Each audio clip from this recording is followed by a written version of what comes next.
পার্বত্য চট্টগ্রামে বিচ্ছিন্নতাবাদী গোষ্ঠীর দোসরদের গ্রেপ্তার ও ফাঁসির দাবিতে রাজধানীর শাহবাগে বিক্ষোভ মিছিল অনুষ্ঠিত হয়েছে।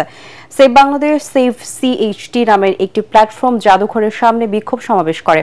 এতে পার্বত্য চট্টগ্রামকে বাংলাদেশ থেকে বিচ্ছিন্ন করার ষড়যন্ত্রের অংশ হিসেবে ক্ষুদ্র নৃগোষ্ঠীদের বিদ্রোহ করতে আহ্বান, জাতিসংঘের হস্তক্ষেপ কামনা এবং জাতিসংঘ মিশন স্থাপনের দাবি উত্থাপন সহ রাষ্ট্রবিরোধী বক্তব্য দেওয়ার বেশ কয়েকজন বিশিষ্ট ব্যক্তিকে গ্রেপ্তার সহ দৃষ্টান্তমূলক শাস্তির দাবি জানান বক্তারা।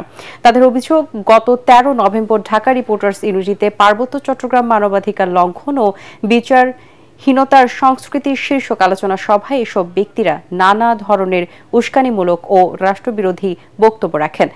হেফাজতে ইসলামের যুগ্ম মহাসচিব মীর ইদ্রিস আলী নদভী তাহরিককে খাতমে নবুয়াত, বাংলাদেশের যুগ্ম মহাসচিব মুফতি সাওবান সাকিব সহ বিভিন্ন সংগঠনের নেতারা এতে বক্তব্য রাখেন। সমাবেশ শেষে একটি বিক্ষোভ মিছিল শাহবাগ থেকে বের হয়ে টিএসসিতে গিয়ে শেষ হয়।